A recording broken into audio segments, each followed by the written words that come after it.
So in this segment, we're going to be talking about businesses starting to get fed up as Brexit batters the economy. There are two similar articles, one in The Independent and one in The Guardian, which we'll talk about kind of separately. I'll just put them up as separate videos, but they are similar in some regards. But this one focuses more on businesses and statements made by a Tory mayor who says Brexit is a major problem in his area. So slowly but surely, a conversation is developing around Brexit and its malign economic effects, which is true. It is slowly developing. I think more and more people are discussing it. The opinion polls for Brexit are not great, but I think until people go on the TV, until you get major politicians talking about how bad Brexit is, it's not going to solve it. Make Brexit work simply won't cut the mustard. Andy Street, the Tory mayor of West Midlands, said, "Business is telling me that there are some consequences, and if you look at this region, our deterioration in the export performance is definitely partly to do with Brexit." I mean, that's quite a milquetoast, very weak statement. But, at least he's acknowledging it, and that's the main thing. Partly it's to do with global supply chains as well, but I'm not naive about that, and that's what I hear from businesses day after day. And, supply chain problems are, persistent in the UK to the point where exports, container shipping prices have gone up dramatically, and that's a huge problem. But, the supply chain crisis in the UK is different to the ones in the EU, because for us to move goods in and out of the UK from the EU, it's very expensive now. It comes with customs fees, VAT, lots and lots of other things, and if you're exporting to the EU, then you've got a lot more checks you have to face than importing. It's a nightmare. Your stuff can get stuck at the border for days potentially. Street speaks with the mayor speaks with authority here, because unlike much of the Tory party, he actually ran a business in the form of John Lewis partnership very successfully too. John Lewis is still around, still very popular with a lot of people. They do Christmas adverts a lot, and people like those. The Institute of Directors and its latest economic confidence index for the month of July was not very good. It found pessimism to be rife, and these are directors of companies that they have to be optimistic. They have to believe in their company. They have to believe they can push their company along, because otherwise they'd be out of a job. You have to have some belief in the company you're working for when you're the director of it, because you have to believe you can push it to a higher level. Stagnation is not enough, I think, in the business world. So what's creating this grim mood? The UK's relationship with Europe was one of the principal reasons respondents cited, and they ask a load of questions. Some of them are like, pick one out of a menu of options and pick multiple like that, so it does kind of skew it a bit. We'll talk about it more in a different video.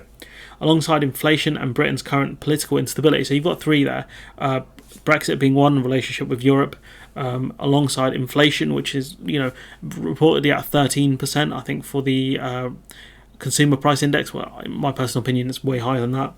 And Britain's political instability, that's the Tory leadership contest going on, and the fact that none of them actually know what they're doing. The Institute of Directors members who expressed pessimism about the UK PLC when they were asked which, if any, of the following factors best describes the reason you would say you're pessimistic, they were required to pick one answer from a menu. So they were given a load of options, and these are the ones they picked, because it gets interesting when they have multiple choice. Nearly 1 in 5 chose Europe. It came second only to inflation, and inflation is being partially caused by the supply chain crisis, which Brexit is playing a factor in. A second question asked them to choose from a range of factors, so multiple options here. Some 42% ticked Britain's trading relationship with the EU, so almost half. It was in fact the fourth most widely selected problem, trailing only with the cost of energy, which, again, Brexit has a slight part in that. We do import a lot of energy from the EU, France being a predominant member of that, and with the falling pound, that doesn't help. Obviously, as well as France potentially threatening to cut us off once in a while because of stuff we're doing with French fishermen and Brexit, other stuff. Global economic conditions, 43%, which, again, that could mean a whole range of things. And that perennial bugger, skill shortage, employee skills gap, that's caused by a crappy educational system, which pushes more people more into academics rather than through vocational studies. But also the fact that we don't have access to freedom of movement anymore. A whole huge labour market in the EU that, a huge range of expertise and people who could fill up a range of jobs across the different sectors. Pick one, they can fill one up. That's gone now. When businesses lack confidence in the economy, they lack the confidence to invest. Many firms are now planning to cut investment, as are planning to increase it. So about 50-50. Some, say half are planning to increase investment, which is good, but half are planning to cut investment, which is very bad, especially for a country that relies a lot on foreign direct investment. Businesses and their lobbyists are treading carefully when it comes to what they will say about Brexit, because they don't want to annoy the government. They're very vindictive. They are, for the most part, not quite ready to tell the government that it's predicting a colossal foul-up, which I wish they did. I wish they would be honest. The CBI have cozied up to the government a bit more over Brexit. I mean, they're not going to listen to you. They're not going to listen to you. This is their thing now. Brexit is their thing. You're best off, business, in my opinion, are best off talking about the problems they are facing, because that's the only way general public will see them and acknowledge there are problems. You can't keep hiding. Genuine businesses cannot keep hiding on this. This is guided in part by the latter's vindictiveness under Boris Johnson. For his part, the Mayor Street limited his asks to more help for exporters who are currently being strangled by Brexit-induced red tape. And what more do you want the government to do? That's the question. Do you want more border staff? You can't reduce red tape because we're not going to get alignment deals. What specifically do you want the UK to do to help exporters? The cautious tone may start to change if the government continues to put the UK's flailing economy at risk with needless rows with Brussels, potential trade war. And again, I don't think the government care that much. Unless public opinion changes.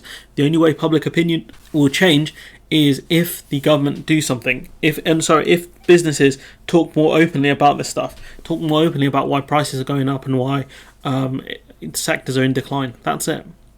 As Brexit continues to batter Britain, this conversation will continue to quietly cut through the sound and fury of government rhetoric. Once people realise what the causes of the problems are, that's when the government can't hide anymore.